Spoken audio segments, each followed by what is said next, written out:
It is time for the rematch that we have all been looking forward to since week 2 of last year. Texas versus Alabama in Bryant Denny Stadium Saturday night, September 9th. This game should live up way past the hype. I think a lot of people are expecting it to be a very high scoring bout. I don't think that's the route that it's going to take. I think Alabama is going to have a run heavy approach. Texas is going to kind of play methodical, not necessarily try to take deep shots because they know this Alabama defense is legit. And they're going to have to maximize their scoring opportunities, not try to just hit big plays over and over and hope to win that way. If we take a look at this Texas versus Rice game to start out with, Rice wasn't necessarily a top tier opponent. They did have JT Daniels, former 5-star, former Georgia quarterback, at the helm, but Rice ultimately, you're only going to get so much out of them. Now, Quinn went 19 for 30, 260 yards, and 3 touchdowns. He's got the best wide receiver group in college football. However, I think I watched a little bit of this game and he took a lot of shots downfield, just kind of like, hey, hopefully my guy can come down with this. And like I said a second ago, I don't think they're going to be able to take as many of those against Alabama because you're going up against a stacked secondary. Clay McKinstry, Caleb Downs. You're not going to be able to just take shots and hope your guy comes down with it. Now, like I said, you do have the best college football receiving group this season. I said what I said. You're very deep. You've also got two really good running backs, Jaden Blue, Jonathan Brooks. I think C.J. Baxter may have gotten hurt and didn't play as much. Don't hold me to that.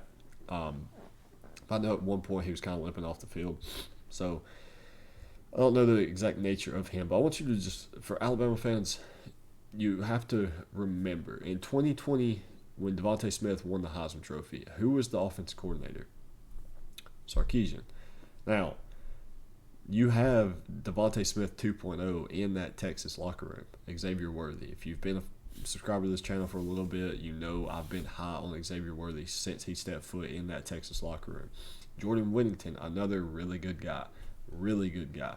Jatavian Sanders, probably top 3, top 2 tight end in college football, especially when it comes to receiving. You got Jonathan Brooks, you got Donnie Mitchell, who's a transfer from Georgia, and you got Isaiah Nair, who's coming off an ACL injury that transferred from Wyoming. That, again, I don't know his full health status. I don't know if he's 100%, but if he is 100%, it puts this Texas receiver group to number 1 in the country. And you can see Xavier Worthy, 7 catches, 90 yards. He's really the only one that didn't score a touchdown on Saturday. But we can flip this to the Alabama game and see what they look like. Now, I didn't watch as much of the Alabama game as I did the Texas game, and that's mostly because I wanted to know. I know what we're getting with Alabama, Texas. I wanted to see it before I talked about it. Jalen Milroe, 13 for 18, 194 yards, and 3 touchdowns. The thing to note here is he's more of run heavy. He's going to take it. If it ain't there, he's gone. And that's what Texas is going to have to try to balance. Now, if you did watch the broadcast, you heard that Alabama has 3 offensive linemen over 350 pounds. If that don't scream, hey, go under center and hand the ball off to Jace McClellan or Justice Haynes or Roydell Williams or whoever, and I don't know what else to tell you because that's exactly what Alabama's going to do on Saturday. It's going to be run, play action, run, play action, run, play action. That's all it's going to be, and they're going to chew this clock down. The spread is Alabama 7.5, over under 56.5. I'm probably taking the under. I know Texas can score, but Alabama's not going to let you. You've seen examples of how the rule changes have affected college football so far. This season, like 20, 30 less plays per team. Like La Tech ran 70 against FIU last year, or vice versa, FIU versus La Tech. This year they come back and they ran like 40. Like that's very big difference in scoring. And when Alabama is going to take the approach of, hey, we don't need to go score 78 to beat you, or we don't need to go score 44, it's going to make that under a lot less harder to hit. Texas, on the other hand, best wide receiver group in college football. You got a damn good quarterback who seems to have his head on his shoulder straight this season. Probably would have beat Alabama last season had he not gotten hurt in the first half. It's a very scary situation for Alabama. It's also a very situation for Texas. I'm kind of taking this approach as LSU and FSU for both of these teams. If you lose a close one, so what? Both these teams are probably going to make a run to the college football playoffs, at least be in the top 8 for contention. very well could both win their conference or at least compete for a conference championship. So an early season non-conference loss in a close, tight, good football game, it's not going to hurt your resume at the end of the season. But taking a look at Alabama receiving, Isaiah Bond, 76 yards on 5 receptions. Jermaine Burton, 62 yards on 3 receptions. Amari Neblack, 2 receptions, 49 yards. You can see their longest reception was also their touchdown reception. That's just the name of the game. Alabama is run, run, run, set up the play action pass, and that's what's going to happen on Saturday. Now, like I mentioned, Alabama, 7.5 point favorite, over under 56.5. It's a 6 p.m. kickoff in Bryant Denny. I mean, you can just see it here. Passing yards, 300, 158, 226 to 205. Yards allowed, 176 to 211.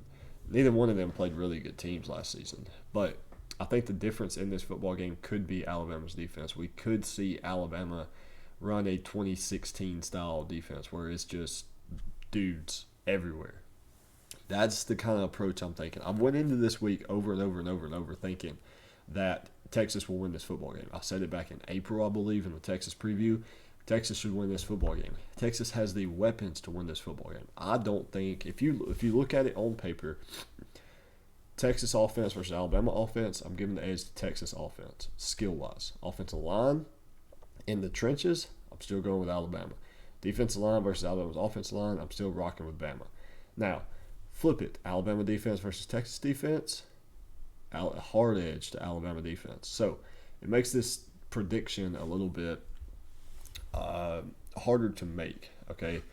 And I say that because with Alabama being a 7.5 point favorite, I like Texas plus 7.5. However, I know that one score dog could easily flip to a late touchdown like Penn State scored against West Virginia week number 1, and they could cover very easily. Now, official prediction, I'm going to go with Alabama to win. I'm going to go with Texas to cover. That's what I'm going with because I think Texas is not going to have the ability to just long, methodical drives on Alabama. I don't think that's going to happen. Texas is going to have to come no-huddle offense, score quick, big shots, big plays, and I think there's enough opportunities for Alabama to create turnovers with Quinn Ewers throwing deep balls that if Texas isn't getting a bunch of PI calls, 1 or 2 turnovers could be the difference in this game. I'm rolling with Alabama for that reason. However, I'm still pretty skeptical of this Alabama offense. I think they could dial something up defensively from Texas' standpoint defensively to make Jalen Milroe try to beat you with his legs. I don't know that he can beat you with his arm. So if they can force him to try to beat you with his arm, Texas should be in a pretty good spot to win this game. Again, regardless of who wins, your shot at the college football playoffs, as long as you play a tight, close game, I don't really think it's going to matter who comes out on top.